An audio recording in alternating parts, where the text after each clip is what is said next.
avec un master en management des équipes santé et qualité de vie au travail. J'ai un master en sciences sociales et j'en ai un en psychanalyse. Et puis, j'ai fait des formations complémentaires à l'université. J'ai un diplôme d'université en droit du travail appliqué, un en addiction avec alcool et société, en psychologie criminelle et profilage, et puis en psychiatrie de l'enfant. Je suis aujourd'hui consultant à Evimeria, qui fait de la prévention des risques psychosociaux. J'interviens pour des audits, des plans d'action, et de l'accompagnement et du conseil des entreprises. Idem pour la qualité de vie au travail avec des audits et du conseil et de l'accompagnement. Je suis également formateur en entreprise. J'interviens dans des PME, des établissements, des entreprises de taille intermédiaire, mais aussi des grands groupes nationaux. Et puis, j'ai des cours à l'université, par exemple, du Mans, sur la prévention des risques psychosociaux auprès d'étudiants en master ressources humaines. Et puis, je suis référencé dans l'annuaire Réflexe QVT de l'ANACT, l'Agence nationale pour l'amélioration des conditions de travail.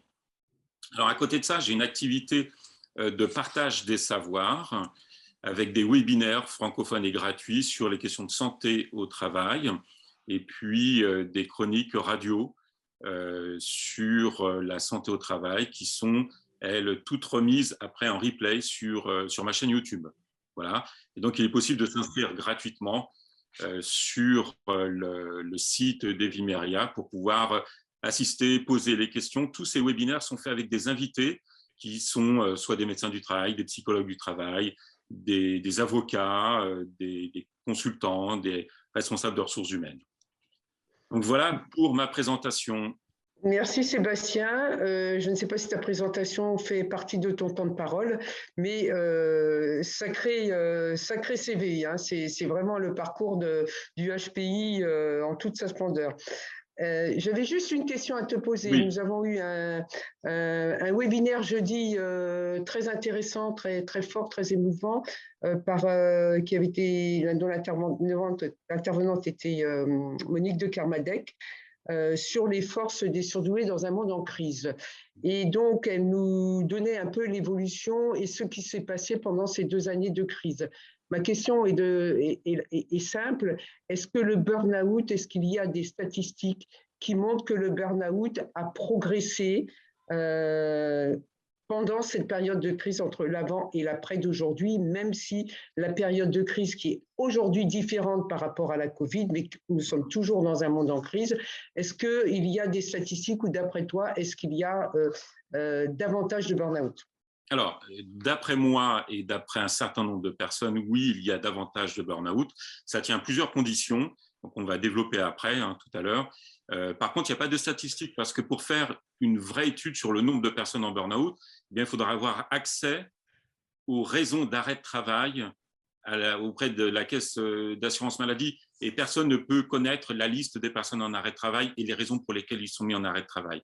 Et tout ça, c'est un problème parce qu'en fait, les études, et ça sera une partie du sujet de tout à l'heure, les études sur le burn-out, en fait, ne concernent pas les gens en burn-out la plupart du temps, mais ça concerne les gens qui sont à risque de burn-out. Alors, sur les personnes à risque élevé de burn-out, oui, il y a une augmentation.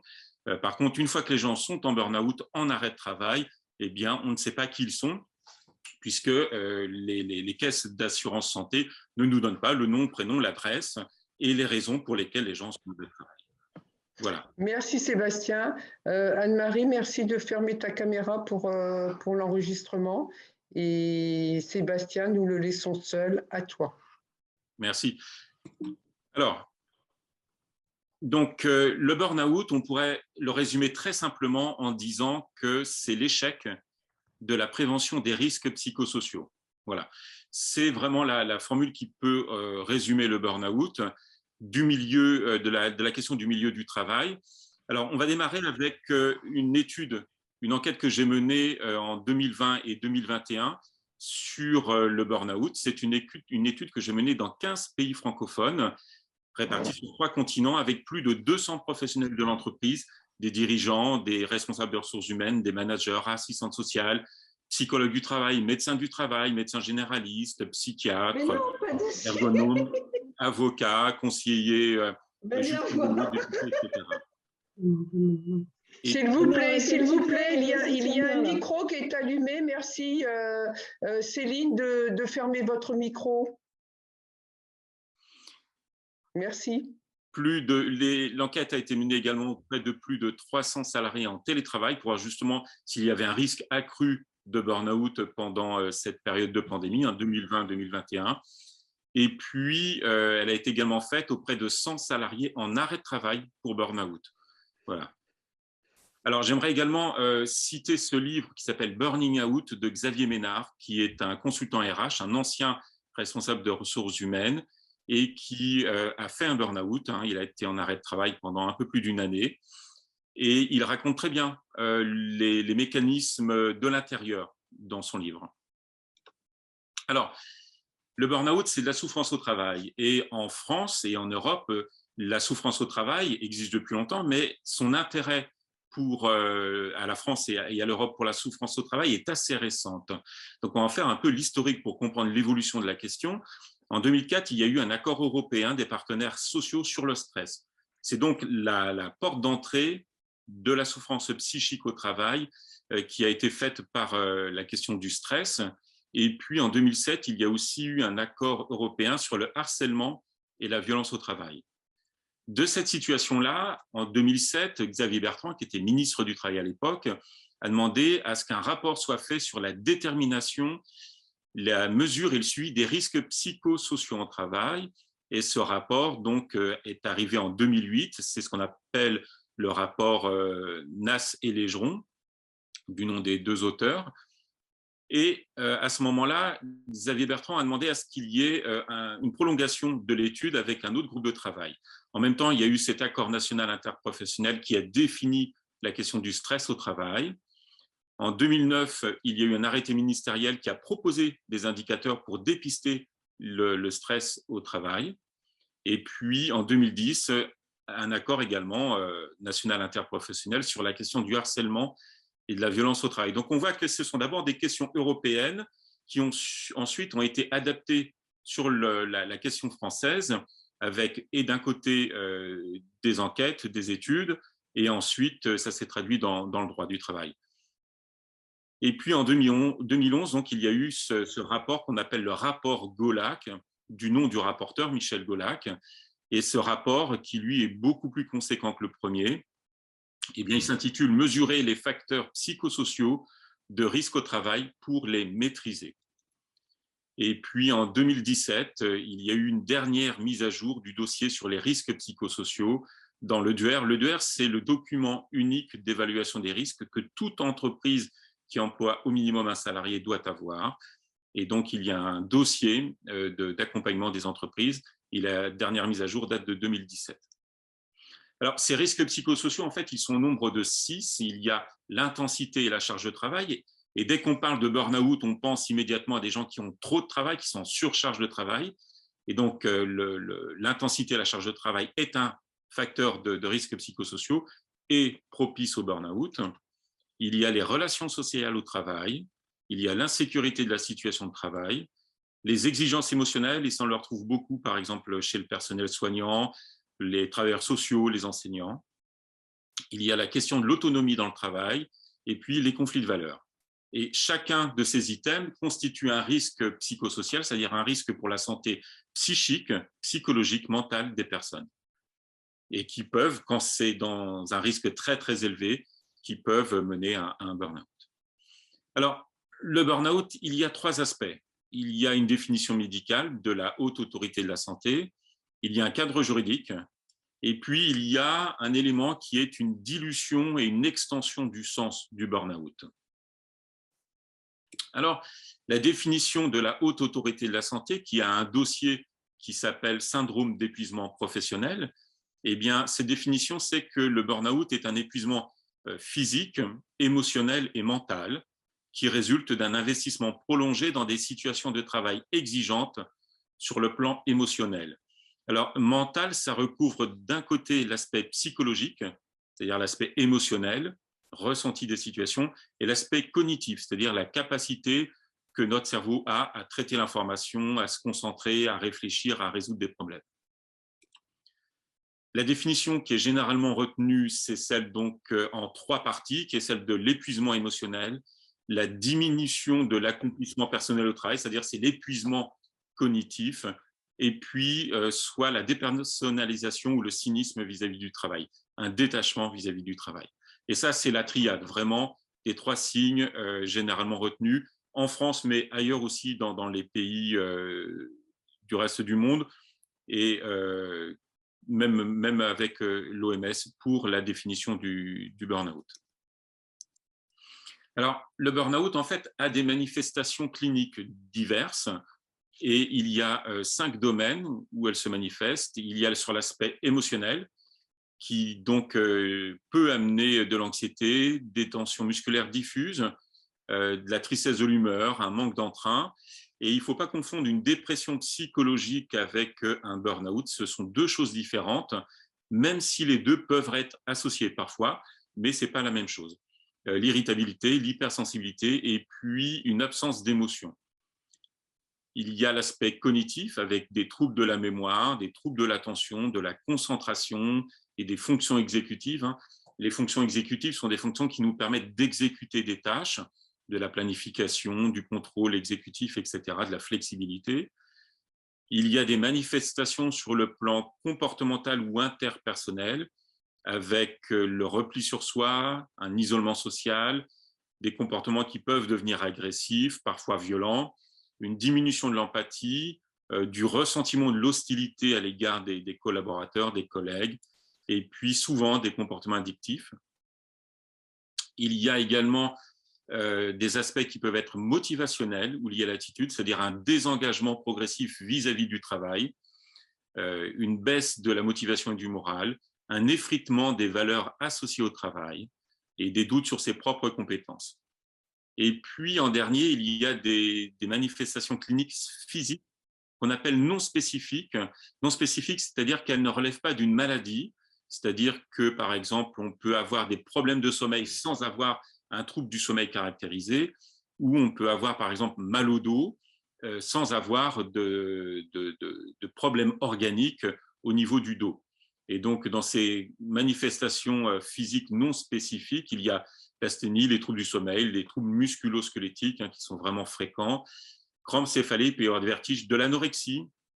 Alors, pas de l'anorexie mentale avec comment dire, avec une altération de la perception du corps, c'est-à-dire que dans l'anorexie mentale, il y a le fait qu'on est maigre et on se trouve encore très gros, alors que dans l'anorexie non mentale, c'est le fait de ne pas manger, tout simplement. Donc, on saute souvent le repas du midi, on a de moins en moins faim, on s'alimente moins, il peut y avoir des troubles intestinaux. Donc ça, c'est la partie médicale. Et les éléments qu'on a vus là, ce sont des éléments qui sont présentés par la Haute Autorité de la Santé dans leur dossier syndrome d'épuisement professionnel que tout le monde peut retrouver sur le site de la HAS. Et à côté de ça, il y a un cadre juridique sur la santé au travail, et donc qui est défini en partie par le Code du travail, et puis une partie de jurisprudence qui vient affiner. Et donc, premier article du Code du travail, ce qui nous intéresse, nous, là, aujourd'hui, c'est l'article 41-21, qui nous dit que l'employeur doit assurer la santé et protéger la santé physique et mentale des travailleurs. C'est une obligation de l'employeur. Et donc, quand un salarié fait un burn-out, c'est qu'à cet article-là, l'employeur n'a pas réussi à pouvoir assurer la santé et protéger ses salariés.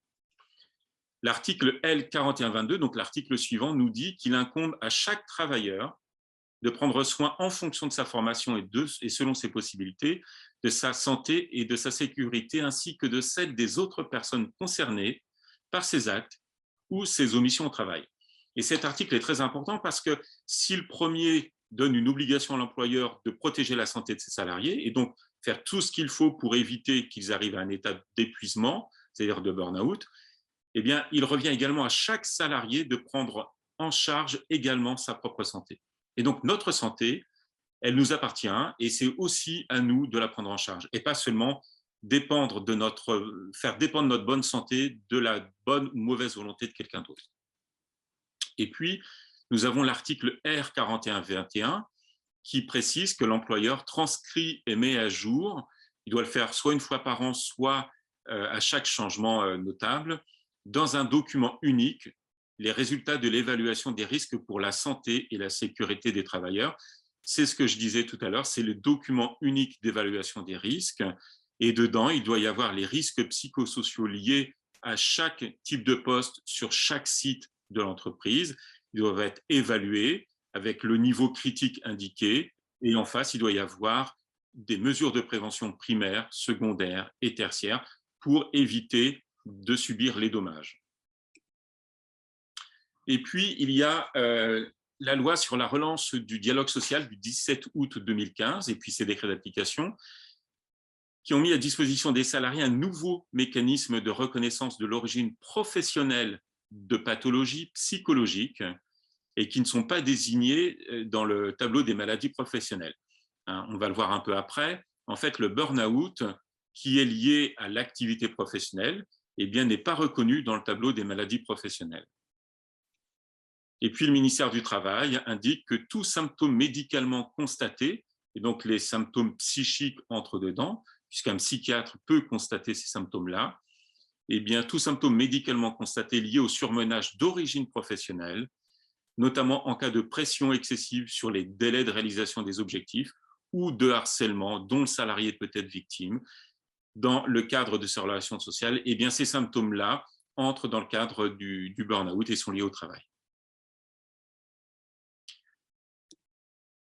Alors, je vous le disais, le burn-out n'a pas d'existence dans le tableau des maladies professionnelles, mais il est possible d'avoir une reconnaissance de burn-out comme maladie professionnelle en présentant un dossier au comité régional de reconnaissance des maladies professionnelles.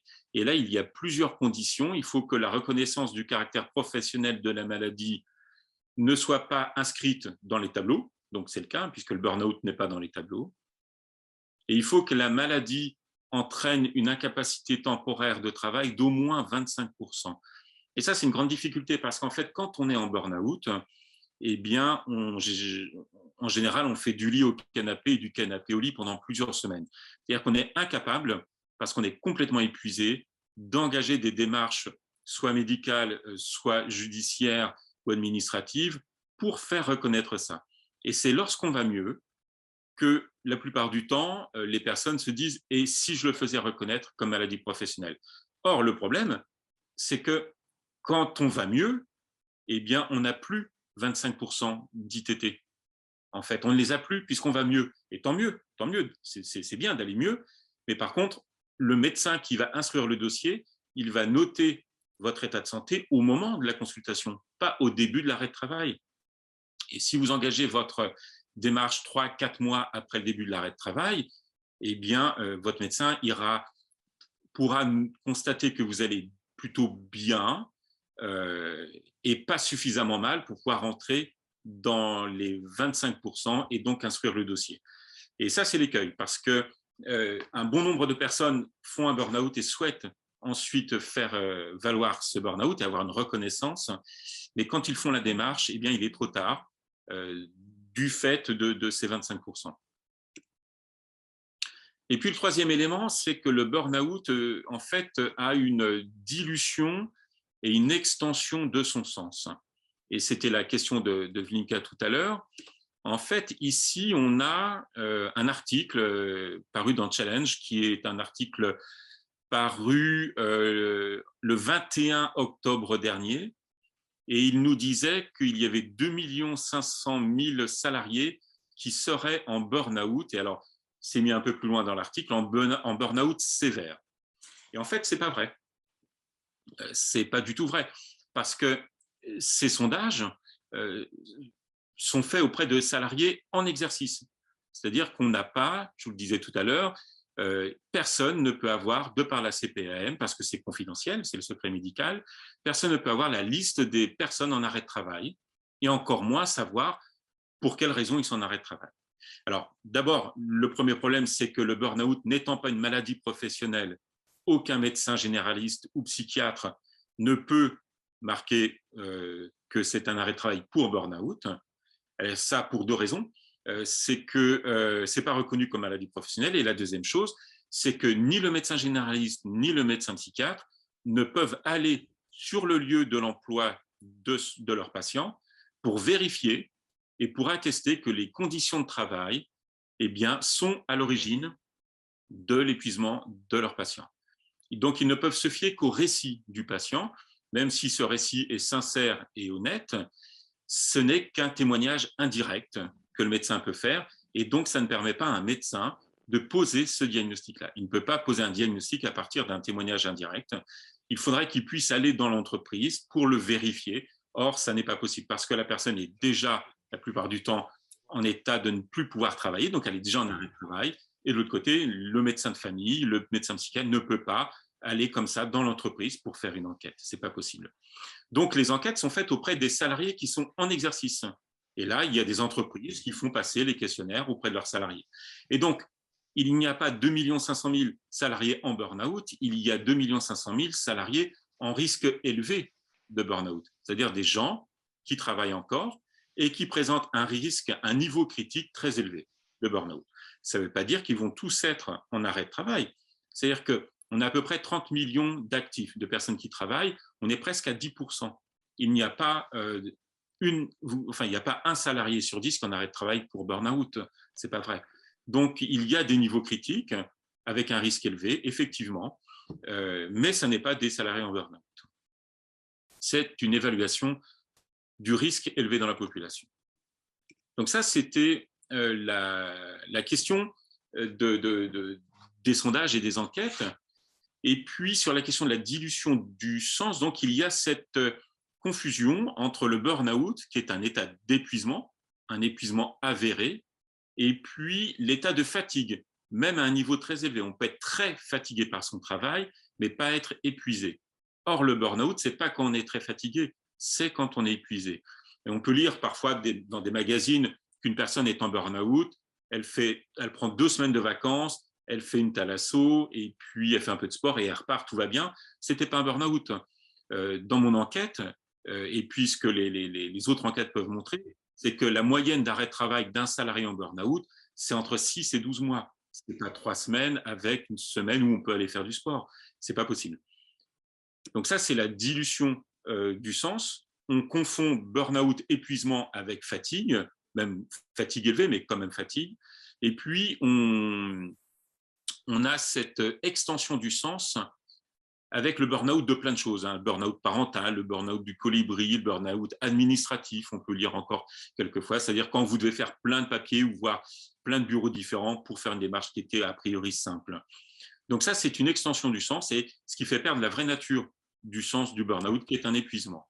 Alors, la question était de savoir tout à l'heure de Blinka si des élèves, des adolescents peuvent être en burn-out. Eh bien oui, ils peuvent l'être parce que c'est un épuisement cognitif. Et donc, quand vous avez des élèves ou des étudiants, prenons un élève de collège de 4e qui a 13 de moyenne générale et qui va toute la journée au collège et qui tous les soirs travaille 3 heures tous les soirs et qui passe une partie de son samedi et de son dimanche à travailler parce qu'il est multidis, qu'il a un trouble de l'attention, qu'il est dyslexique, dysorthographique, etc., eh bien, il fournit une quantité de travail très, très élevée qui, à la longue, si ça se prolonge trop longtemps, peut amener un épuisement. Et il y a effectivement, moi j'ai vu une adolescente comme ça, c'était en décembre 2020, qui était en classe de première, et donc elle allait tous les jours au lycée, elle rentrait chez elle vers 18h à peu près, 18h30, et elle fournissait en travail personnel, en plus des cours auxquels elle assistait, elle fournissait 35 heures par semaine de travail personnel. Donc en fait, elle faisait 2 semaines dans la même. Et quand je l'ai vue, elle était effectivement à un niveau très, très, très critique. Elle avait énormément de signes comme ceux qui ont été référencés par la Haute Autorité de Santé, et c'était vraiment un niveau d'alerte très élevé. Elle était effectivement à 2 doigts d'être en épuisement, c'est-à-dire d'être obligée d'être en arrêt maladie par le médecin et qu'elle passe des semaines à ne plus pouvoir rien faire. Donc oui, c'est possible. On voit beaucoup d'étudiants dans des filières ou dans des secteurs avec une forte compétitivité, dans des classes prépa et autres, qui craquent et qui arrêtent. Oui. Alors, le burn-out, par contre, ce n'est pas de la faiblesse ou de la fragilité. Et en fait, si vous avez dans votre entourage quelqu'un qui a été ou qui est en burn-out, la plupart du temps, c'est quelqu'un de très investi et on ne pensait pas que cette personne-là sera un jour en burn-out. Et donc, ce n'est pas de la faiblesse ou de la fragilité, bien au contraire. C'est souvent le fait de ne pas écouter les signes d'alerte qui indiquent qu'on arrive au maximum de ses capacités et puis de continuer quand même malgré ça au-delà de nos limites. Ce ne sont pas des problèmes personnels, c'est pas parce que on s'est disputé avec sa femme ou son mari le matin qu'on va faire un burn-out, ça n'a rien à voir avec ça. Et puis c'est pas la faute à pas de chance, parce que la faute à pas de chance, ça veut dire que ça serait du hasard. Et en fait non, il y a quand même des facteurs qui sont prédéterminants, c'est-à-dire qui nous exposent plus à un risque de burn-out que d'autres facteurs. Alors il y a un profil justement du burn-outé. Ça va être un profil assez synthétique. D'abord, une population féminine. Souvent, dans les entretiens que j'ai pu mener dans ces 15 pays francophones, eh bien, ça concernait presque 8 fois sur 10 des femmes. Et alors, la raison pour laquelle, c'est qu'il y a souvent la double journée, c'est-à-dire la journée de travail plus la journée à la maison, à s'occuper de la vie domestique, peut-être des enfants, des leçons à faire, etc. Et donc, c'est une charge mentale et une charge physique de travail qui est très, très élevée. Et puis, il y a un effet de plafond de verre. Et ça, c'est assez souvent revenu dans l'étude, qui est qu'un certain nombre de femmes avec des études brillantes aspirent à des postes à responsabilité, et c'est tout à fait légitime. Simplement, ces postes, ils sont conservés par des hommes et ils ne sont pas prêts à les ouvrir aux femmes. Ce qui fait que ces femmes s'investissent beaucoup dans le travail. Pour un certain nombre d'entre elles, elles vont renoncer à une vie de famille, c'est-à-dire elles ne vont pas avoir d'enfants pour pouvoir s'investir pleinement dans le travail, voire elles ne vont pas avoir de vie sentimentale pour être complètement disponibles, avec cet espoir de pouvoir progresser, d'atteindre leurs objectifs. Et puis, une fois l'objectif atteint, effectivement, faire des enfants, etc. Et bien, ce plafond de verre fait qu'elles ne voient pas que c'est bloqué par les hommes. Elles s'investissent, se surinvestissent, elles finissent par s'épuiser. Et il y a ce constat que finalement, elles n'obtiendront pas les postes qu'elles convoitaient et qui leur sont légitimement accessibles. Et en même temps, elles ont renoncé à leur vie personnelle. Et il y a un effondrement qui arrive à ce moment-là. Il y a 1 an et demi à 2 ans, sur le réseau LinkedIn, il y avait une avocate qui expliquait qu'elle avait découvert, alors c'est une avocate qui avait été embauchée dans un cabinet, et elle a découvert qu'elle était payée 1 000 € de moins par mois que son collègue qui est arrivé un peu après elle et qui était beaucoup moins bien classé au concours. Donc elle était mieux classée, elle avait plus d'ancienneté et elle touchait 1 000 € de moins par mois. Voilà. Donc ça fait partie des choses qui sont propices, qui nous exposent au risque de burn-out. Et puis mixte parce que ça concerne les hommes et les femmes, pas que les femmes. Il y a le perfectionnisme, et ça c'est un facteur qui revient à chaque fois. Ce côté perfectionniste qui fait qu'on estime que c'est jamais suffisamment bien fait et que ça peut toujours être mieux. Alors oui, tout peut toujours être mieux. Seulement, il y a un moment donné où les choses sont bien faites et on a un résultat qui est bon, qui est satisfaisant. Et puis, on va passer encore plus de temps à faire encore mieux, à être perfectionniste, et ça n'amène que peu ou pas de plus-value. Et en fait, les perfectionnistes, eux, vont s'épuiser dans ce travail supplémentaire qui fait que ça sera un très beau travail, d'accord, mais qui ne sera pas plus efficace, qui ne sera pas plus rentable, qui ne sera pas mieux vendu que l'autre travail, qui était très bien, mais qui n'était pas parfait. Donc ça, le perfectionniste est exposé vraiment à un risque de burn-out plus élevé. Il a un sentiment de culpabilité, le fait qu'on ne peut pas dire non, que si on nous demande quelque chose, on va le faire, et que si on ne le fait pas, on va culpabiliser. Si par exemple, vous êtes enseignant et que vous faites une évaluation le lundi, eh bien, il y a des enseignants qui vont s'obliger à corriger les copies pour le mardi ou le mercredi, alors que ça pourrait être corrigé pour quelques jours plus tard. Et ils vont passer une soirée entière, voire une partie de nuit, à travailler dessus. Il y a le collaborateur qui part le vendredi à 17h et son N+1 lui donne un élément à travailler pour une réunion le lundi matin à 9h. Et il ne va pas oser lui dire, bah non, là c'est le week-end et pendant le week-end, je ne travaille pas, et il va se sentir obligé de le faire, et il va le faire, parce qu'autrement, il va culpabiliser. Et puis, il y a le tempérament anxieux qui rejoint les deux, le perfectionnisme et le sentiment de culpabilité. L'anxiété, souvent, est mauvaise conseillère et nous pousse à faire des choses qui seraient peut-être mieux de ne pas faire. Donc voilà, pour la question du burn-out, une définition médicale très claire, une définition juridique qui est sur la prévention de la santé et de la sécurité des salariés en entreprise, une obligation légale. Et puis, il y a le retentissement qu'il y a dans la société avec cette dilution et cette extension du sens. Maintenant, la question du haut potentiel intellectuel. Alors, le haut potentiel intellectuel, c'est un fonctionnement cognitif atypique, c'est-à-dire que ça concerne environ, alors les chiffres sont parfois discutés entre pays, entre spécialistes, mais ce qui est généralement retenu, c'est que ça concerne environ 2% de la population générale. La population générale, c'est vous prenez 1000 personnes réparties un peu partout en France, de différents milieux sociaux, professionnels, etc. Et sur ces 1000 personnes, il n'y aura que 2% qui seront avec un haut potentiel intellectuel. Alors, quelque chose qui touche un organe ou un fonctionnement cérébral, neurologique, que pour 2% de la population, c'est d'un point de vue médical, c'est une anomalie. Ce n'est pas la norme, c'est quelque chose qui n'est pas dans la norme. Mais c'est une anomalie positive, et voilà, c'est une chance. Mais ce n'est pas le fonctionnement normal de la population, de Sapiens.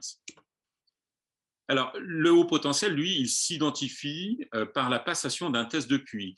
Il y a quelques années, quand j'avais fait mon master en management des équipes santé et qualité de vie au travail, j'avais étudié justement la question du haut potentiel au travail et j'avais fait une enquête. Il y avait eu 200 personnes qui avaient répondu à l'enquête, une enquête sur le haut potentiel.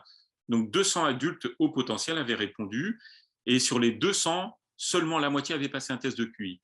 C'est-à-dire que les autres, c'était un autodiagnostic qu'ils avaient fait sur la base de je ne sais pas bien quoi et qui leur permettait de dire ou de se dire qu'ils étaient avec un haut potentiel. Non, l'autodiagnostic parce que je ne sais pas quoi n'est pas suffisant, il faut faire un test. Seul le test peut permettre de l'assurer. Et donc ce test de QI, lui, les résultats peuvent être homogènes ou hétérogènes. C'est-à-dire qu'à chaque épreuve, on peut être soit dans la zone du haut potentiel, ou bien on peut être dans la zone du haut potentiel qu'à certains types d'épreuves. Alors chez l'enfant, les tests en vigueur, c'est la WIPSI-4 qui démarre à 2 ans et demi, à 2 ans 6 mois, et qui va jusqu'à un peu plus de 7 ans. Et puis après, on a le WISC-5 qui démarre à 6 ans et qui va jusqu'à la veille des 17 ans. Et ils sont quasiment construits sur le même modèle, les mêmes types d'épreuves. Et puis chez l'adulte, c'est la WISE-4 qui démarre à l'âge de 16 ans et qui va jusqu'à la veille des 80 ans. Alors, le test de QI, lui, il évalue de la logique spatiale. Il y a 2 épreuves. Il y a une épreuve de construction de cubes et puis une épreuve de puzzle à faire mentalement. On n'a pas les pièces, elles sont juste dessinées, il faut le faire mentalement. Il y a une épreuve de raisonnement fluide qui est une suite d'images à compléter, un peu comme dans les tests psychotechniques qu'on peut passer en entreprise ou qui autrefois pour les plus âgés, pour les hommes plus âgés, on faisait à l'armée lors des 3 jours.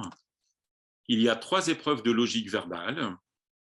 Et puis, il y a des épreuves de mémoire de travail, mémoire à court terme, mémoire de travail et mémoire de travail en double tâche. Et puis, 2 épreuves de vitesse de traitement. Voilà. Donc ça, c'est le domaine d'évaluation. Globalement, on évalue des fonctions cognitives, intellectuelles qui sont utiles pour le travail intellectuel, pour les apprentissages scolaires. Voilà. Ce ne sont pas toutes les formes d'intelligence, bien évidemment, il y en a bien d'autres. Et celles qui sont retenues dans le test, c'est pour pouvoir répondre à l'évaluation au départ des enfants en difficulté d'apprentissage, pour ce qui est de la France. Et à côté de ça, un test de QI permet d'observer des fonctionnements cognitifs sans les mesurer. On ne fait pas de cotation, il n'y a pas de score, mais on observe la planification des tâches. Les distractions internes, c'est le fait de penser une chose qui nous fait penser à une autre chose, et de s'égarer, de perdre le fil de nos pensées, en tout cas le fil du sujet initial. Les distractions internes, l'attention fluctuante ou soutenue. L'attention fluctuante, c'est le fait de décrocher, de raccrocher, d'être inattentif, de redevenir attentif, etc. L'impulsivité cognitive, le fait de répondre tout de suite, alors qu'on n'a pas pris le temps de réfléchir suffisamment. La flexibilité cognitive, qui est le fait de pouvoir remanier les éléments dans différentes configurations, de manière à pouvoir aborder plusieurs hypothèses différentes à partir des mêmes données. Les fonctions oculomotrices et neurovisuelles, hein, comment fonctionne le système visuel? Eh bien, dans les épreuves de construction de cubes et de puzzle mental, on a l'observation de ça. L'instabilité motrice, pour faire penser un peu en écho aux personnes qui peuvent avoir un trouble de l'attention avec de l'hyperactivité. Et puis, dans le test de QI, il y a peu de biais socio-économiques. Il n'y a pas de question sur des apprentissages scolaires. C'est-à-dire que quelqu'un qui n'aurait jamais, qui serait jamais allé à l'école pourrait quand même passer un test de QI. Il n'y a pas d'épreuve d'écriture ou de lecture, ce qui fait que ça écarte les personnes qui auraient une dysgraphie ou une dyslexie. Ils ne sont pas mis en difficulté par le test de QI. Ils peuvent passer le test sans ces difficultés-là. La passation se fait en une fois. C'est ce qui est recommandé par l'éditeur. Ça dure 1h30 à peu près. Les questions sont posées par l'examinateur. Les réponses sont évidemment données par le candidat au test, le patient. Et puis, c'est l'examinateur qui note les réponses. Et puis, les questions sont classées par ordre de difficulté croissante, avec les premières questions qui correspondent à peu près à un niveau de développement de 2 ans et demi, 3 ans. Et ça va jusqu'au haut potentiel adulte, c'est-à-dire que les dernières questions, ce sont des questions auxquelles répondent environ une personne ou 2 personnes sur 1000 personnes. Et ça démarre avec des questions de l'âge de 2 ans et demi, 3 ans, parce qu'un test de QI ne sert pas à faire un diagnostic de haut potentiel, pas du tout. C'est un effet secondaire du test. Un test de QI sert à évaluer le fonctionnement cognitif. Et donc, on évalue également avec ce test de QI, par exemple, un retard de développement, une déficience intellectuelle, ou si vous avez un accident de la voie de circulation avec un trauma crânien, on peut faire passer un test de QI pour voir si les fonctions de mémoire peuvent être préservées, la vitesse de traitement, etc. Donc, c'est un test, c'est un peu comme une échographie, en fait. Quand on va faire une échographie, on ne fait pas une échographie pour savoir si c'est un garçon ou une fille. On fait une échographie pour voir le développement du fœtus. Eh bien, le test de QI, c'est pareil. On fait un test de QI pour voir le développement cognitif. Et puis, à l'échographie, on apprend finalement si c'est un garçon ou une fille, mais c'est en plus, c'est pas le but. Et au test de QI, on apprend si c'est au potentiel ou pas au potentiel. Le test n'a pas été conçu pour ça. Il est utilisé pour ça aujourd'hui, mais il n'a pas été conçu pour ça au départ. Alors, les scores. Eh bien, à chaque épreuve, on obtient une note standard qui est de 1 à 19, sachant que 10, on est au milieu de la norme de sa tranche d'âge, quand on a 10 sur 19. À l'école, quand on a 10 sur 20, c'est qu'on sait la moitié, qu'on aurait mieux fait de partir 4 mois de plus en vacances dans l'année, le reste de la moitié de l'année en vacances, puisqu'on n'a que 10 sur 20. Au test de QI, quand on a 10 sur 19, eh bien, c'est qu'on est dans la norme de notre tranche d'âge. C'est-à-dire, si on prend par exemple une courbe de croissance pour un enfant, eh bien, on est au milieu de la courbe de croissance. On obtient un indice de compréhension verbale en associant les épreuves de logique verbale. On a un indice de raisonnement perceptif en associant les épreuves de logique visuelle. On a un indice de mémoire de travail et puis un indice de vitesse de traitement. Et puis, à la fin, on a un quotient intellectuel total. Voilà.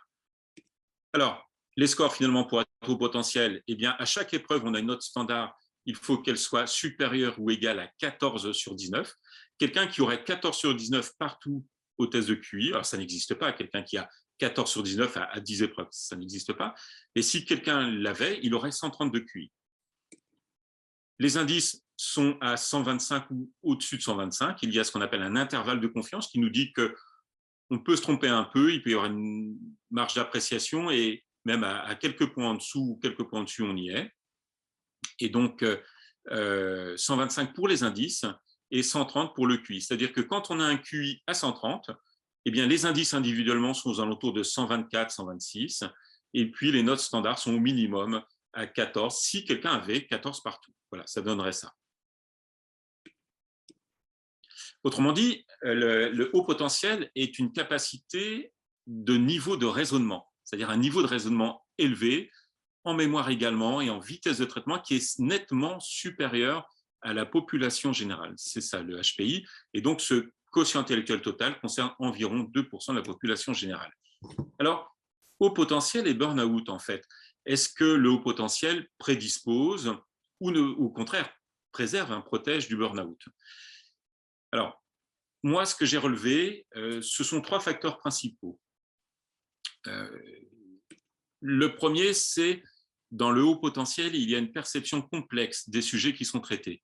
les problèmes d'entreprise, parce que là, on est dans la question de l'adulte et du burn-out et du travail. Les situations professionnelles à traiter, eh bien, vont être traitées à un niveau de complexité plus élevé que la plupart des collègues, sauf évidemment si on est dans un environnement où il y a majoritairement des personnes à haut potentiel, ce qui est possible, hein, tout à fait. Et donc, mais quand ce n'est pas le cas, ça amène un risque d'incompréhension par les collègues et par la hiérarchie. C'est-à-dire que vous êtes la personne HPI qui va comprendre des choses que les autres ne comprennent pas. Et donc, cette incompréhension, elle, ça peut amener des difficultés relationnelles avec les collègues, parce que soit on trouve l'autre trop intelligent, le HPI, on le trouve trop intelligent, soit au contraire, on se dit, c'est stupide, il est tout seul à penser ça, nous, on est tous à penser autre chose, c'est que la majorité a raison. Donc, son idée est stupide, elle est bête. Et donc, cette perception des sujets complexes peut amener ces difficultés-là. Alors, ce qui est important, c'est de pouvoir s'adapter. C'est-à-dire que le HPI, c'est un peu comme, par exemple, une voiture très puissante, une Porsche, une Ferrari, ce que vous voulez. On ne roule pas à fond tout le temps avec elle. Hein, si jamais vous avez une Porsche, eh bien, en ville, vous ne roulez pas tout le temps à fond avec. Ce n'est pas possible. Vous allez adapter la conduite de votre potentialité que donne cette voiture au contexte, à l'environnement dans lequel vous êtes. Eh bien, le haut potentiel, c'est pareil. C'est-à-dire qu'il faut pouvoir s'adapter à l'environnement dans lequel on évolue pour pouvoir l'utiliser et qu'il nous soit bénéfique et non qu'il nous devienne un handicap, qu'il devienne quelque chose qui nous pose des problèmes. Et il peut y avoir aussi un décalage avec la demande des clients et des usagers. Si vous êtes par exemple commercial et que vous allez expliquer des choses très complexes à votre prospect, peut-être qu'il ne va pas comprendre ce que vous lui dites. Et à ce moment-là, s'il ne vous comprend pas, il ne va pas signer avec vous. Donc, il y a vraiment cette nécessité d'adapter la capacité d'analyse, de raisonnement, de réflexion au contexte, aux personnes avec qui on est. Alors, si on ne fait pas cette adaptation-là, effectivement, on s'expose à des problèmes relationnels avec les collègues, et les relations sociales, ça fait partie des risques psychosociaux. Il peut y avoir un burn-out pour du harcèlement, des choses comme ça, qui sont liées à des incompréhensions, à ce décalage-là. Il y a la rapidité de compréhension des enjeux, c'est-à-dire la rapidité de vitesse de traitement, où les choses s'associent très vite dans l'esprit de la personne, HPI, et par contre beaucoup plus lentement, en tout cas dans la norme, à une vitesse normale pour les autres personnes. Et donc, si on est toujours en avance sur les autres, si on ne prend pas le temps d'aller à la vitesse des autres, on va mettre les autres en difficulté. Et cette mise en difficulté des autres, elle est bénéfique pour personne, ni pour les autres, ni pour la personne HPI. Donc ça, c'est important. Ce qu'il faut avoir à l'esprit, c'est que si on met en difficulté les autres, eh bien, à un moment donné, les autres vont manifester des comportements, soit d'hostilité, soit de critique, etc. Et donc, c'est la personne HPI qui, elle-même, s'expose à des difficultés. Et être trop en avance sur ses collègues ou sur ses clients, sur le marché, eh bien, c'est aussi un problème. Il faut être au bon moment, pas trop en avance. Donc, réfléchir vite à un niveau complexe, c'est un atout. Encore faut-il le maîtriser, cet atout, un peu comme un cheval fougueux. Il faut le maîtriser de manière à en faire une force et pas une faiblesse. Et le troisième élément, c'est le désir d'approfondir au-delà du nécessaire. Je dis au-delà du nécessaire parce qu'on a vu tout à l'heure que le perfectionnisme est un des traits du profil je dirais, du candidat au burn-out. Hein. Tout le monde ne fait pas un burn-out, hein, ne fait pas un burn-out qui veut. Il y a un profil. Et ce perfectionnisme est vraiment une caractéristique commune à quasiment tous les burn-outés. Dans l'enquête que j'ai menée, dans ces 15 pays, à la fois auprès des personnes en burn-out qu'auprès des personnes qui accompagnent, qui gravitent autour des personnes en burn-out, hein, les médecins du travail, les RH, les managers, les conseillers prud'homaux, les juges, etc. Tout le monde dit que voilà, le perfectionnisme est une caractéristique des personnes en burn-out, et ce désir d'approfondir parce qu'on a une analyse complexe de la situation, eh bien, ça expose à un risque de burn-out. Ça ne veut pas dire qu'on en fera un. Ça veut dire qu'il faut faire attention, qu'il faut se préserver et savoir mesurer les choses. Donc, il ne faut pas se perdre dans des projets qui ne sont pas adaptés parce qu'on pense que ça sera nettement mieux comme ça, sauf que c'est trop complexe pour les collègues, trop complexe pour les clients, et donc on va s'épuiser dans la démarche de faire comprendre ou reconnaître ou entendre le niveau de pertinence que l'on a, mais alors que les autres personnes ne peuvent pas forcément y accéder. Ça ajoute une charge de travail. Il y a très peu de plus-value, hein, c'est ce que je disais tout à l'heure avec le perfectionnisme, mais la charge de travail, l'intensité, la charge de travail est également un des risques psychosociaux qui risquent, à la longue, si ça dure, qui risquent d'amener jusqu'à l'épuisement.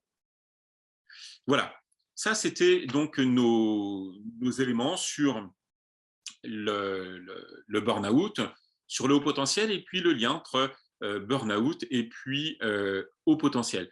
Et maintenant, je veux vous laisser la parole pour poser les questions, pour partager si vous avez des commentaires ou des remarques.